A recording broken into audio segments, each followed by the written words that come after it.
E aí, galera, aqui quem fala é Matheus Silvestre, diretamente de Fortaleza, Ceará.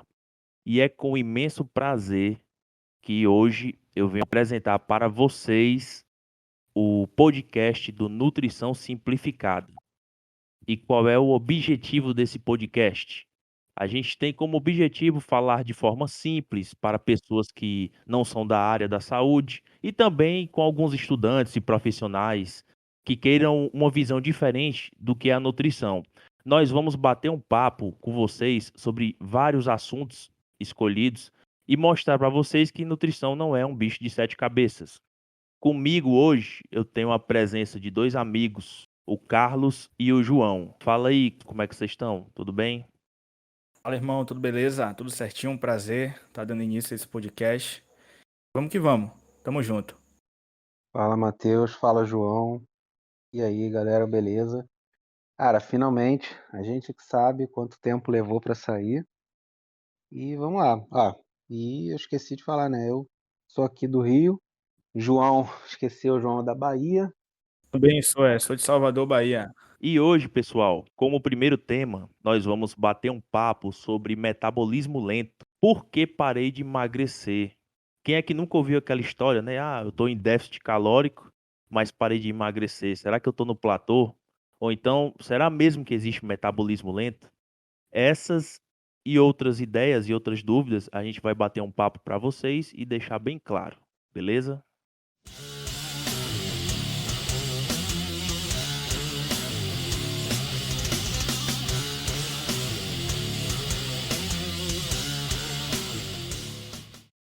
Bom, é normal a gente ver as pessoas falando, conversando. O colega do trabalho, o vizinho. Eu tenho metabolismo lento. Eu já passei dos 40, agora eu não emagreço mais, deixa correr. Ou a clássica também, né, do entrei no platô. Eu tô 6 meses em dieta e já entrei em platô. Será que entrou mesmo no platô? Será que seu metabolismo é lento mesmo? Aí, para a gente ter uma comparação de metabolismo lento, eu preciso, sim, puxar uma comparação bem simples. Vamos imaginar lá os primeiros seres humanos que não tinham nem casa ainda. Eles tinham que catar a comida deles a quase que todo momento e tinham que fugir, andar, correr, pular, subir em árvore o tempo todo. Então, ao mesmo tempo que a gente tinha, né, uma escassez de alimento, uma oferta de alimento muito baixa, a gente tinha um altíssimo nível de atividade. E como que está hoje? Hoje você não precisa nem se levantar mais, você pega o teu telefone e você tem os alimentos, você tem a comida que você quiser, você vai na sua geladeira, está tudo pronto. Você abre seu armário, tem várias opções. E ao mesmo tempo a gente está cada vez menos ativo. Tudo a gente faz de carro, tudo a gente se locomove o mínimo possível. Se você vai subir uma escada, você prefere a escada rolante, prefere o elevador. Então, hoje nós temos mais alimentos, mais oferta, alimentos muito mais calóricos e cada vez menos a gente se exercita. Então a gente inverteu a condição pré-histórica, a condição primordial. Onde a gente tinha pouco alimento e muita atividade, hoje temos muito alimento e pouca atividade. Então, quando a gente fala de metabolismo lento, depois dos 40, será que é? Será que aquela pessoa ela não está simplesmente mais acomodada? Ela quer mais conforto? Uma pessoa aos 40 anos de idade que já fez sua faculdade, está estabilizada no trabalho, dispõe de um pouco mais de dinheiro para viajar, para conhecer restaurantes, para pedir delivery em casa. Será que essa pessoa ela quer se indispor ao desconforto de fazer uma dieta? E ela trabalha, ela tem os filhos, ela cuida da casa, seja ela ou ele, né? E essa pessoa ela vai querer se colocar numa situação de desconforto, de fazer academia, de fazer um exercício todos os dias, 3 vezes na semana? Então, é um questionamento que a gente tem que fazer. O seu metabolismo realmente está lento depois dos 40 ou você ficou mais lento? Ou você está comendo mais? Ou você está mais parado? Você vai comprar pão e pega o carro? Você vai para academia a 500 metros da sua casa e vai de carro? Então, são coisas que a gente precisa pensar. Então, sempre que alguém começa a falar, a gente tem que pegar esse gancho.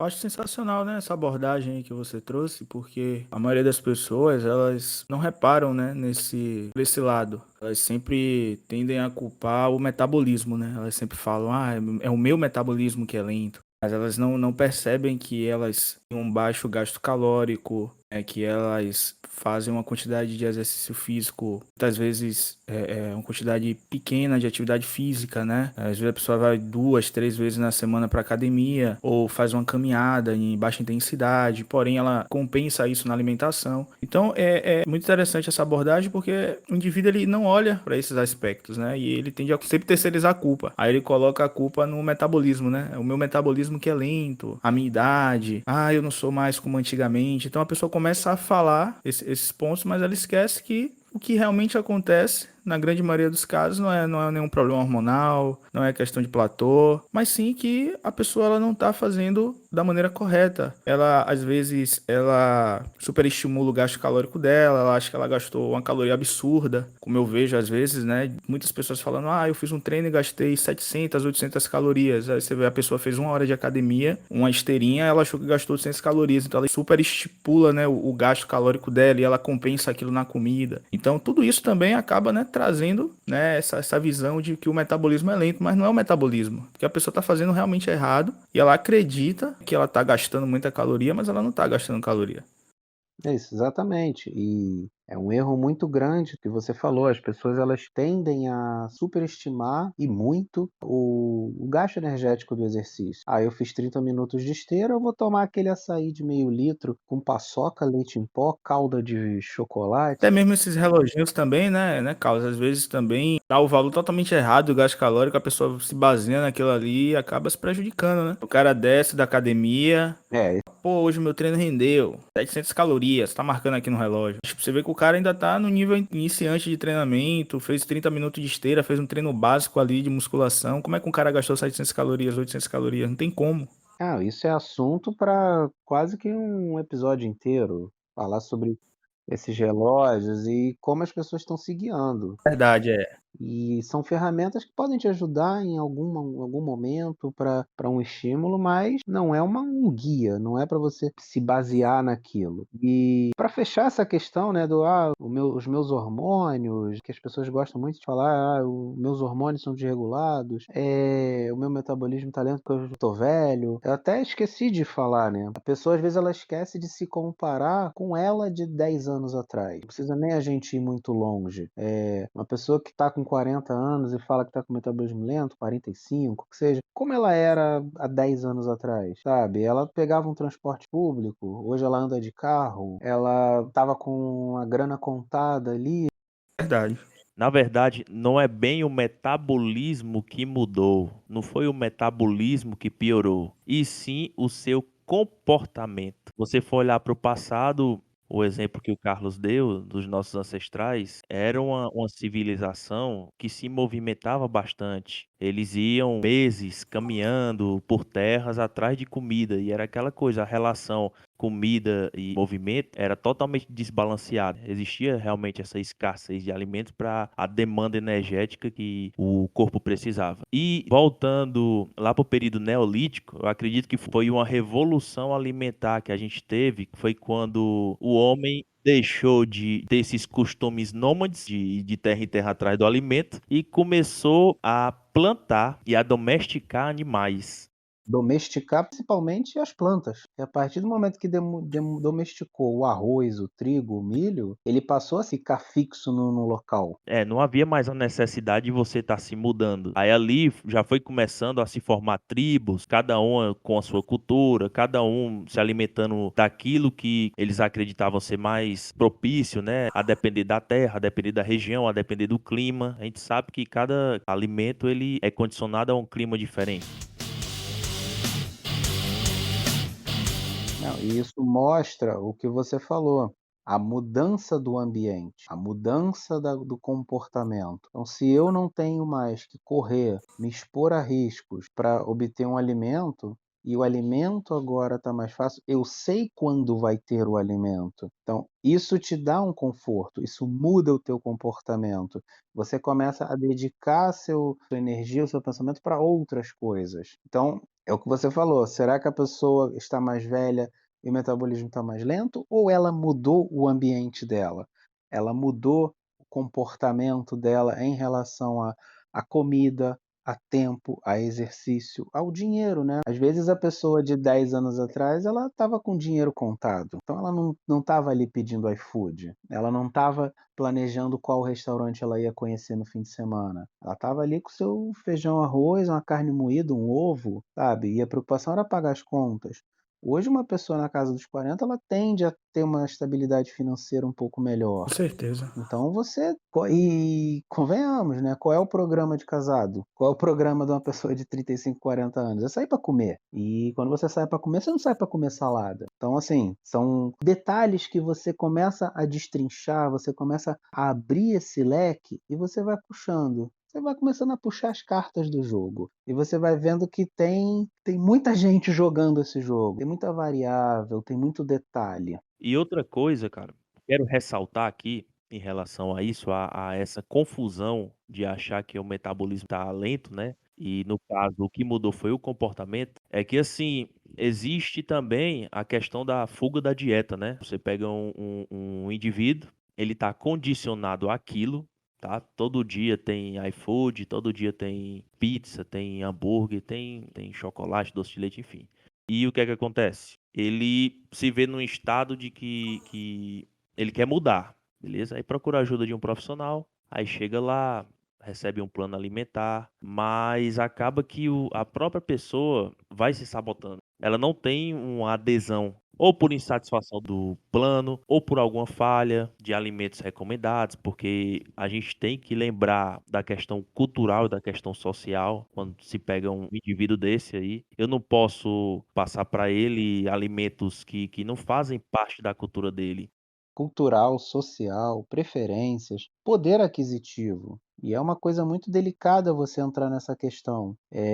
Tem pessoas que não gostam que você pergunte se ela pode comprar determinado ingrediente, determinado alimento. Tem pessoas que podem se sentir ofendidas. Então, às vezes, você tem que ir na conversa sondando, né? Então, poxa, é o que você falou. Eu vou incluir um ingrediente que às vezes é inviável financeiramente para essa pessoa. E de repente a pessoa vai achar que aquele ingrediente vai fazer toda a diferença, mas ela não consegue comprar, então ela já chuta o balde e sai do plano. Ou o ingrediente não vai ser a solução do problema dela, né. Muitas vezes é isso que acontece, né, você bota fé num único objeto, num único alimento, achando que ele vai resolver todos os seus problemas, e na real não é assim que funciona.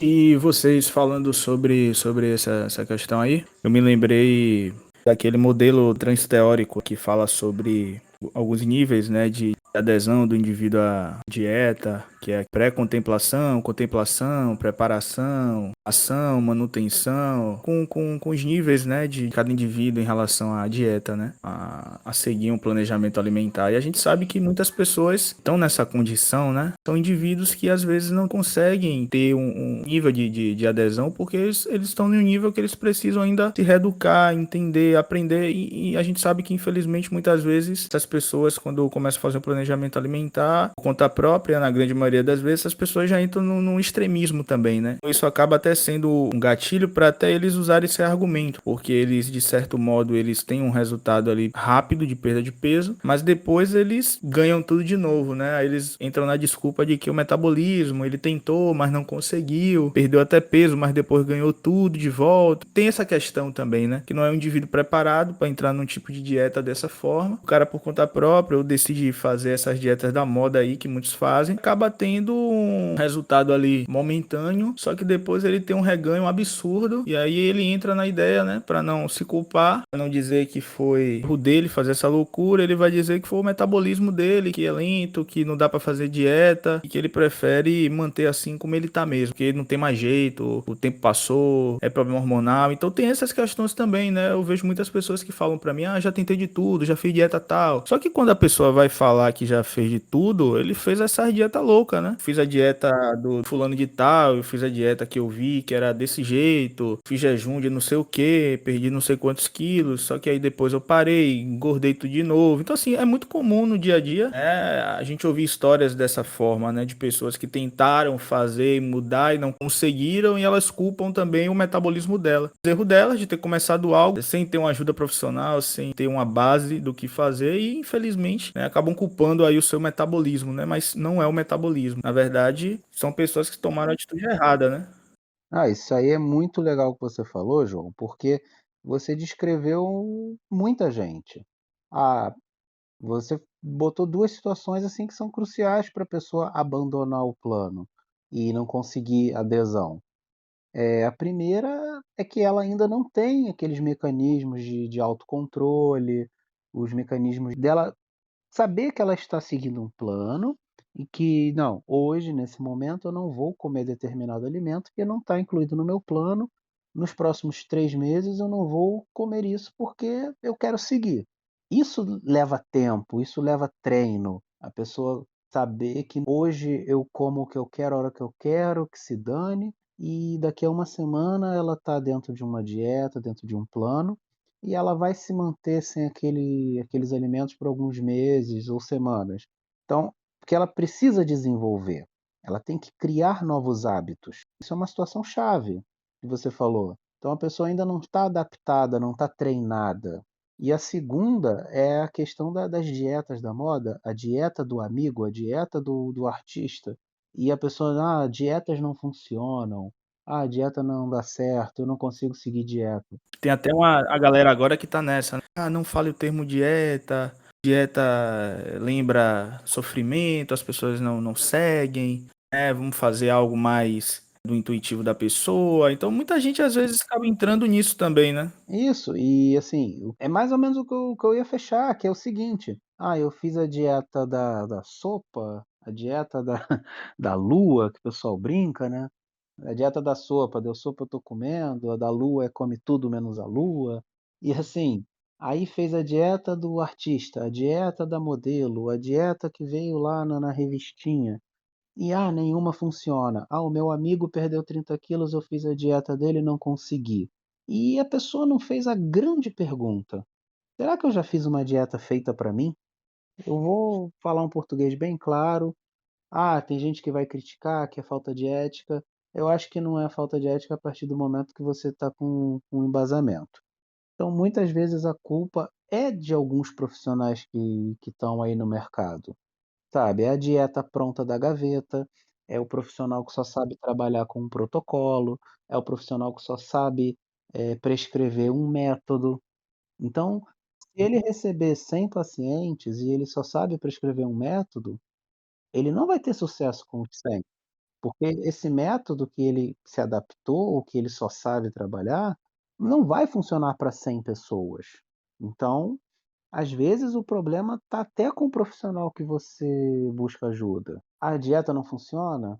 A dieta não funciona. Ela pode não ter funcionado porque ela não foi feita para você. Então isso é uma questão, mas assim, é primordial na adesão. Aquele planejamento ter sido feito para você, como o Matheus falou, com as suas preferências, respeitando a sua cultura. Vocês são nordestinos, o cuscuz para você é algo vocês não param para pensar porque está na cultura de vocês. Eu aqui no Rio nem consigo comprar cuscuz. Agora, vocês não comem feijão preto, entendeu? Então, assim, eu vou no futuro estar com uma pessoa, hoje em dia com online, né? Eu vou estar com uma pessoa de Natal, de Fortaleza, e eu vou dizer para ela que ela tem que comer um pão na chapa com café com leite, no café da manhã, com 2, 3 ovos. A pessoa fala, pô, mas eu não como, eu gosto de cuscuz. Pô, não sei receitar cuscuz. Acabou, acabei já. Eu já na primeira refeição acabei com ele. Verdade, meu irmão. Isso é importante demais, né? Saber aderir, né, à individualidade de cada pessoa, né?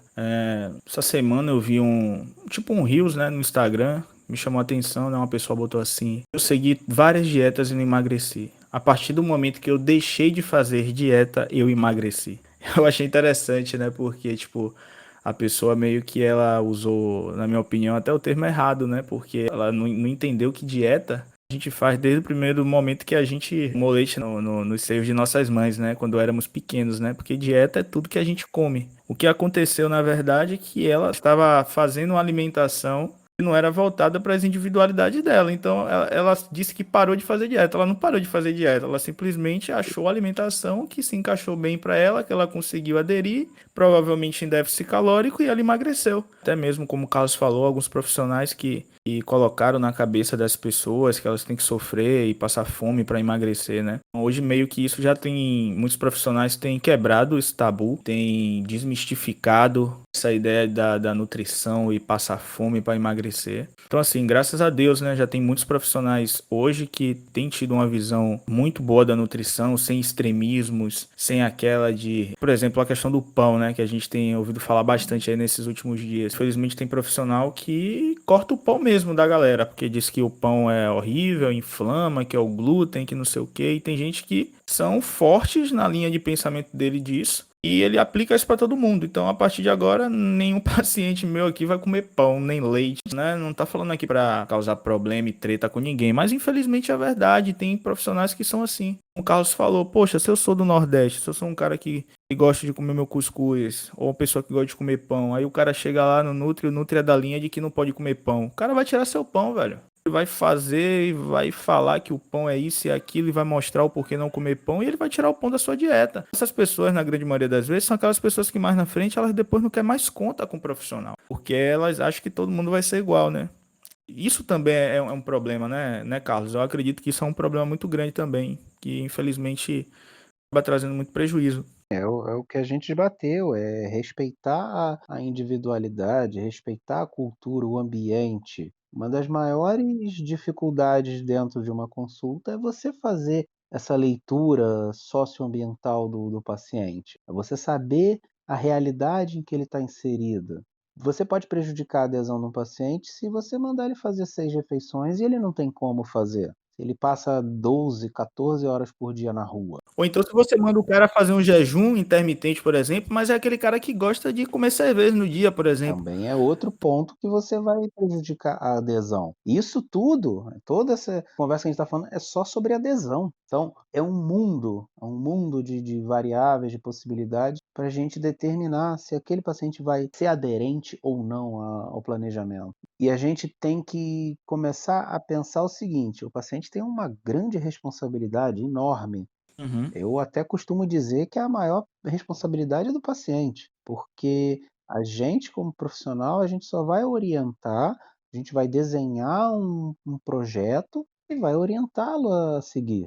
Mas as perninhas que vão caminhar são a do paciente. Só que, para quem não sabe o caminho, ela vai seguir um caminho que alguém apontou. Então não adianta você apontar um caminho errado e a pessoa seguir. Ela não vai chegar em lugar nenhum. Então, é uma via de mão dupla, é uma troca, ambos têm responsabilidades, responsabilidades altas. Então, assim, isso só para a gente falar de um fator, adesão, que é onde muitas vezes as pessoas, voltando, né, pro tema, eu não consigo mais emagrecer porque eu fujo da dieta, eu não sigo dietas. Só na questão da adesão. E olha que se deixar, a gente continua falando até o dia seguinte sobre esse assunto. A gente tem que deixar um dia só pra falar disso aí. Tirar um podcast só pra falar disso. Enfim, isso aí dá para dois, parte um, parte 2. Só fatores que determinam a adesão.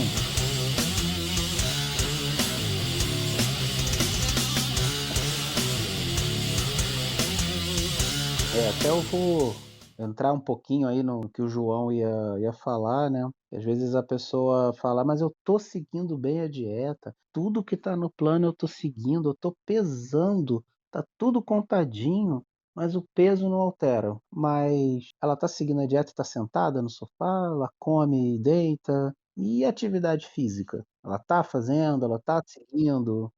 Esse ponto é muito interessante, né? Porque muitas pessoas têm a visão e o entendimento de que a dieta ela tem a sua importância, né? Fato isso. Mas esquecem do treino, né? Da atividade física, de fazer uma atividade física que realmente, que eu acho mais importante, né? Uma atividade que ela sinta prazer em fazer. Aqui a gente não tá falando só de musculação. A gente é tendencioso para musculação, né? Mas aí é interessante que vocês que estão ouvindo esse podcast entendam que Busque fazer uma atividade física que você tenha prazer em fazer, né? Seja correr ao ar livre, natação, alguma atividade que você consiga fazer de forma constante, né? E que você se sinta bem. Tem pessoas que não gostam de fazer musculação, né? Preferem correr, preferem fazer uma natação. Então é bom você. Primeiro ponto é você pensar nisso. O que é que você sente prazer? Isso vai ser um diferencial para você conseguir ter constância. É necessário você ter prazer naquela atividade.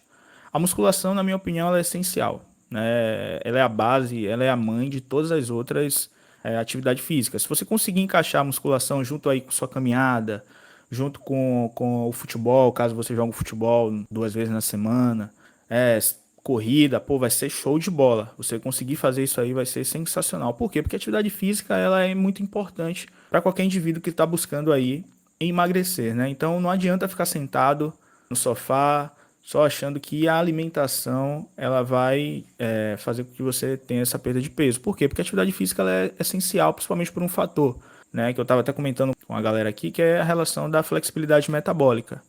Né? E o que é flexibilidade metabólica? Flexibilidade metabólica, resumindo, é a eficiência que o nosso organismo tem em utilizar diferentes substratos energéticos. Né? Então, o indivíduo que tem uma boa flexibilidade metabólica, você vai conseguir, né, ter uma maior utilização desses substratos energéticos, né, seja de carboidrato, seja de gordura. E isso está muito relacionado também a uma melhora da sensibilidade à insulina. Né? E o que é a sensibilidade à insulina? Resumindo, sensibilidade à insulina, ela se refere aí à eficiência do organismo em responder a esse hormônio, no caso, a insulina. E a insulina ela também tem como a sua principal função, né, que é aumentar a captação de glicose pelos tecidos, principalmente tecido muscular e tecido adiposo. Então, quando você pratica atividade física, você tem essa melhora da sua sensibilidade à insulina. Então, isso é um fator muito importante, porque resistentes à insulina, né, na sua grande maioria dos casos, pessoas que estão com sobrepeso, indivíduos obesos, eles vão apresentar o quê? Uma menor flexibilidade metabólica. Então, quando você faz o consumo de determinados alimentos, né, principalmente carboidrato, por quê? Porque o indivíduo que tem uma resistência à insulina, ele não tem uma boa afinidade com os carboidratos. Por quê? Porque ele não vai ter uma resposta adequada à insulina. Então, ele precisa excretar, né, mais esse hormônio e, consequentemente, ele vai ter aí um aumento da sua glicose, né? Então, isso acaba não sendo interessante para esses indivíduos. Então, o exercício físico, você consegue fazer o controle desses parâmetros, né? Tanto da flexibilidade metabólica, a biogênese mitocondrial, que seria isso, seria a formação de novas mitocôndrias, o que auxilia principalmente aí na melhora de oxidação de gordura. Então, a atividade física, ela tem um papel fundamental no processo de emagrecimento. Outra coisa que também quero deixar claro em relação à resistência à insulina é que existe o fator genético. Eu tenho isso porque eu herdei de meu pai, de minha mãe. Existe esse fator, isso é um fato. Porém, na grande maioria das vezes, essa resistência à insulina, ela está muito mais relacionado ao estilo de vida do indivíduo do que um fator genético. Então, maus hábitos em relação à alimentação, sedentarismo, tudo isso conduz o indivíduo, né, a ter essa resistência à insulina. E o que pode ocorrer, né, com essa resistência à insulina? É o surgimento de doenças como diabetes do tipo 2, dislipidemias e também a obesidade, que hoje muitas pessoas defendem, né, não, falam que a obesidade não é uma doença. Hoje as pessoas querem ter uma aceitação da obesidade, né, romantizando a obesidade, mas nós sabemos, e a própria OMS fala isso, de que a obesidade ela é uma doença que precisa de ajuda, né, de vários profissionais, tanto da área de medicina, da área de nutrição, também até mesmo em alguns casos da área de psicologia, para poder lidar com os fatores que a obesidade ela engloba, porque, querendo ou não, é uma coisa muito complexa. Então, a atividade física ela vai ser essencial para ter a melhora desses parâmetros. Isso é muito importante, né, quando nós falamos de atividade física, metabolismo lento. Então, as pessoas tentam vincular isso. A partir do momento que você começa a fazer atividade física, você vai ter a melhora desses parâmetros, consequentemente você vai ter uma melhora nos parâmetros metabólicos, né? Sua saúde vai agradecer, o seu sono vai agradecer, a sua qualidade de vida vai ser outra. Você alinhar atividade física com uma dieta que tenha restrição calórica, né, dieta de déficit calórico, os parâmetros da sua saúde vão melhorar absurdamente. Tenham isso em mente. Por mais que vocês falem, eu como bem, porém você não pratica atividade física, isso pode ser um problema. Por quê? Porque a atividade física, ela vai melhorar parâmetros que só ela pode fazer. Então, foque nesses detalhes também, para que você não olhe apenas para a dieta como algo que vai te auxiliar. Por isso, você conseguir fazer essa combinação do treino, da atividade física e alimentação, vai ser sensacional aí para os seus resultados e a melhora da sua saúde. Pegando aí o gancho do João, eu sempre costumo dizer que a atividade física não é só questão estética. É óbvio que tem gente que pratica musculação para ter aquele abdômen mais definido, enfim, isso aí vai de pessoa para pessoa. Mas é tão amplo os benefícios da atividade física que passam dessa parte mais estética e chegam até na parte comportamental da coisa, cara. E assim, você ter atividade física como um aliado na sua dieta é incrível, porque assim, a gente sabe que a atividade física ela proporciona a liberação de alguns hormônios que facilitam da gente não se render ao nosso comportamento hedônico. Aí entra naquela questão de vontade de comer para fome fisiológica.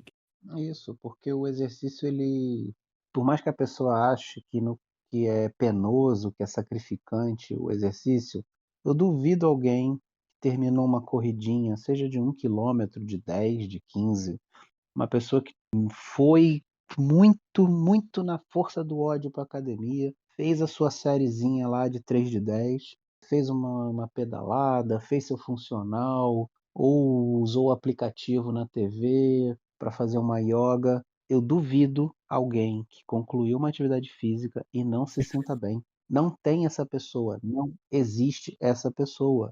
Quando você termina, por mais que você tenha ido na Perfeito. raiva, no ódio, quando você termina, você está bem, você está satisfeito, você está relaxado, você está feliz, porque o exercício ele vai liberar endorfina, ele vai estimular sensações de bem-estar, de prazer, e isso, além de outros peptídeos que vão atuar como inibidores de fome, estimuladores de saciedade, não tem como você, sabe? Tem gente que não pode, tem gente que não tem como, tem gente que não quer fazer, mas é muito difícil você conseguir ter sucesso sem uma atividade física. É uma bicicleta, você tem que ter 2 rodas, com uma você cai, não tem como. Então, vamos calcular a dieta para a pessoa, se ela só comer e ficar sentada em casa, ela vai precisar de 1.600 calorias.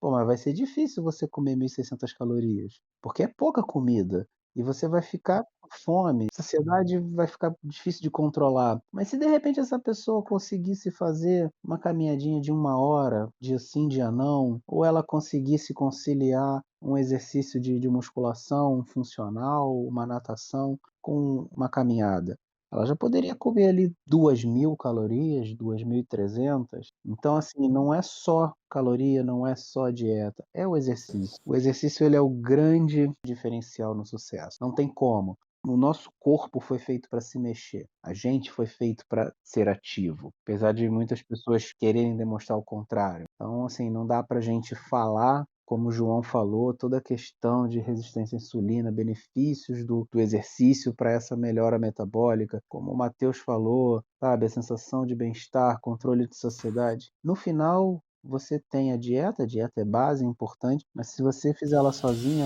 você não vai longe.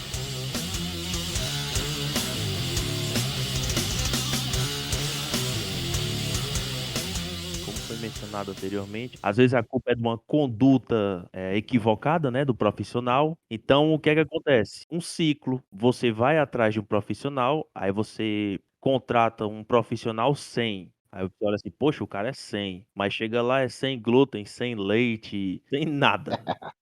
Aí você não vai conseguir, por conta da restrição abrupta. Aí você pula para o outro profissional. Isso, você fica de consultório em consultório, até chegar uma hora que você fica saturado e começa a fazer as coisas sozinho. Qual é o problema de você fazer as coisas sozinho? Estava conversando um dia desse com um colega meu, ele falando, né, sobre a alimentação dele e tal, ele disse que tava comendo menos, mas não sabia por que que não perdia peso. Aí eu, cara, pois me fala o que é esse teu menos aí. Não, de manhã eu tomo um cafezinho com leite e umas creme crack.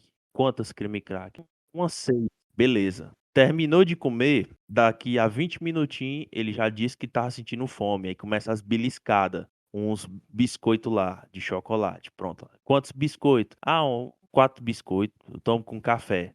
Beleza, cafezinho adoçado. Pronto. Chegando perto do almoço, ele vai lá dar outra beliscada. Almoça, almoço padrão. Ele disse que tava comendo basicão, né? Arroz, feijão, uma proteína e a saladinha, tranquilo. Chega na tarde, outra beliscada. O restinho do biscoito de manhã, ele termina de comer.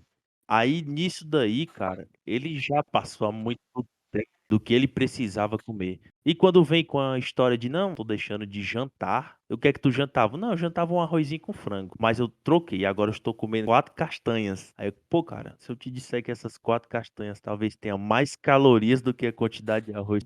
A gente sabe que não é só caloria, mas tá entendendo? São pequenas coisas que fazem você errar. Sim, verdade, meu irmão. O maluco aí come biscoito, vai seu brother aí come biscoito pra caramba. Aí não tem como, né? O cara vai lá, pensa que tá comendo 2 biscoitos creme crack, não tem caloria. Tem caloria pra caramba biscoito creme crack. Então, assim, as pessoas, elas pecam nesses detalhes, né? Então, aí entra a importância de você fazer algo com pessoas que têm um conhecimento, né? A gente sabe que nem todo mundo tem condição de ir pra um nutricionista, isso é fato.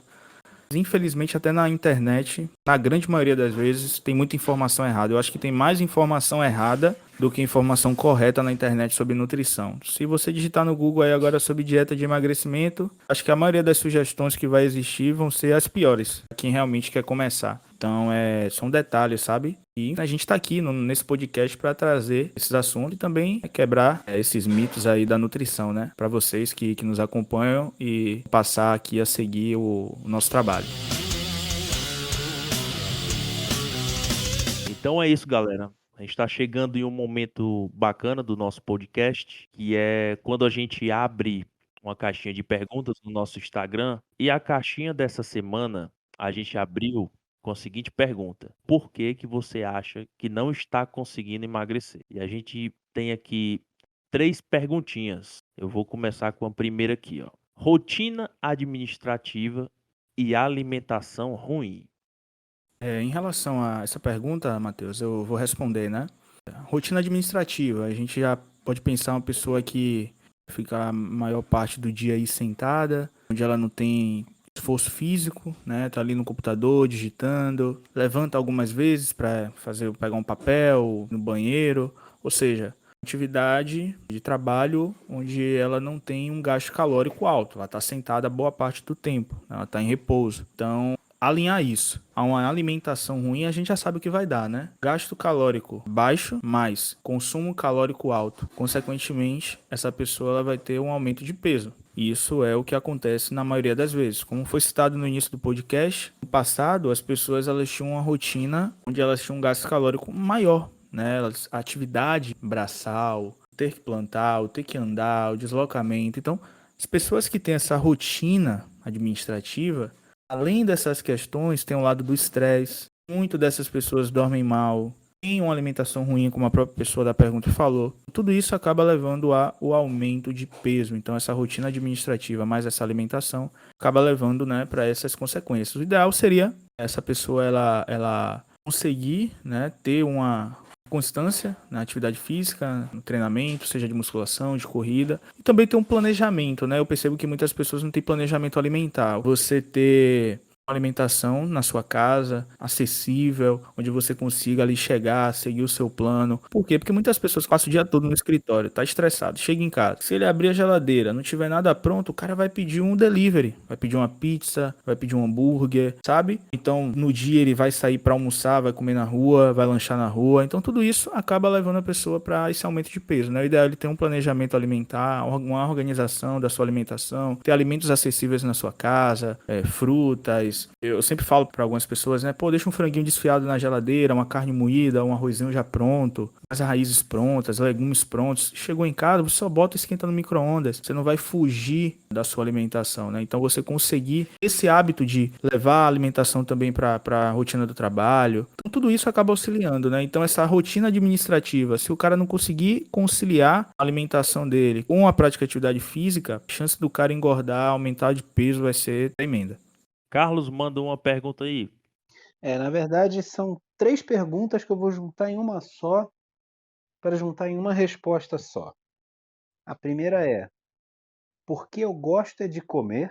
A segunda: eu tenho preguiça de tentar. E a terceira é: porque estou esperando um milagre. Então, assim, o que que a gente tem para falar sobre isso? Se você está querendo algo diferente, mas você está fazendo sempre a mesma coisa, então você não vai ter um resultado diferente. Se você está sempre fazendo as mesmas coisas, sabe? Se você somar 1 mais 1, todo dia vai dar 2. Mas você quer que dê 3. Só que todo dia você está somando 1 mais 1.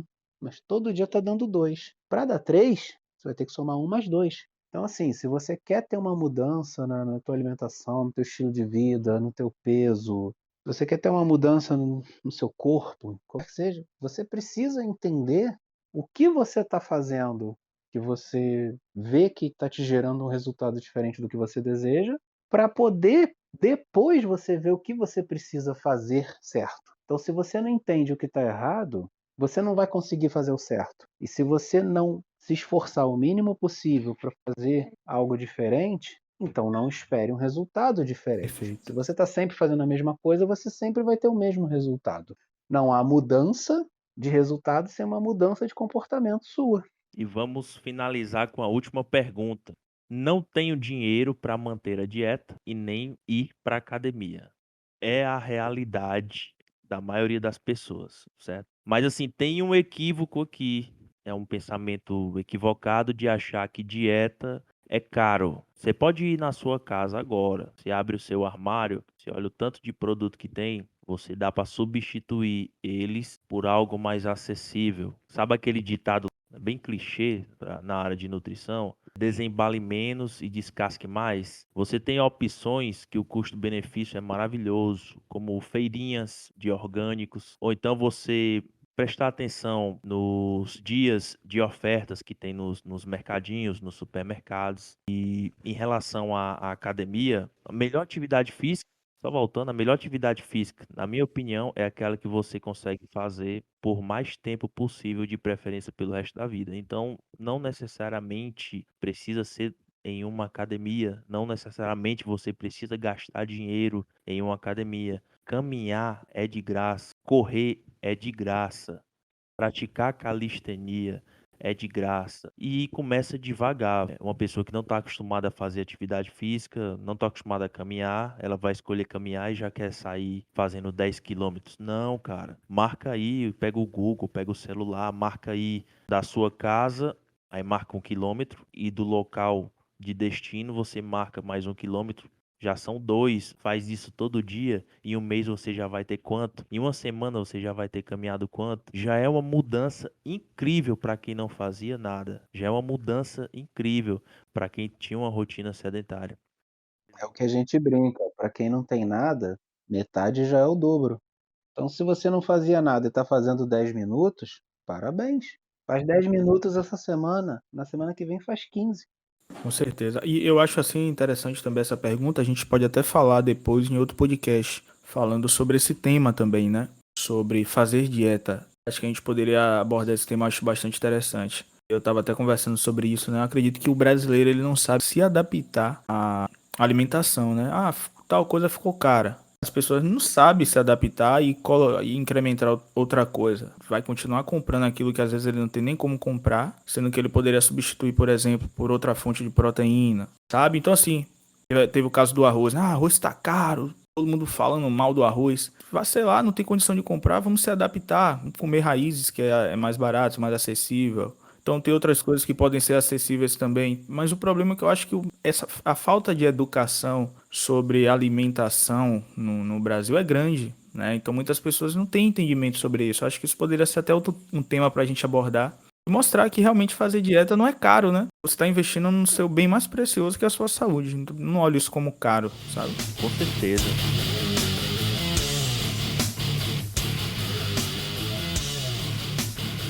Então é isso, pessoal. A gente vai encerrando esse primeiro episódio do nosso podcast.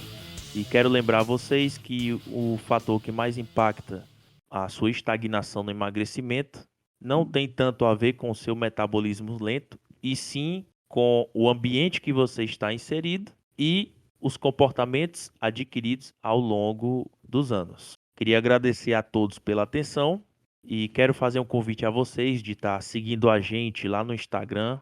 O nosso Insta é @simplificada nutrição. Fiquem à vontade, deixem os seus comentários lá do que é que acharam, mandem sugestões e é isso. Só quero agradecer. Muito obrigado aí a todos vocês que escutaram.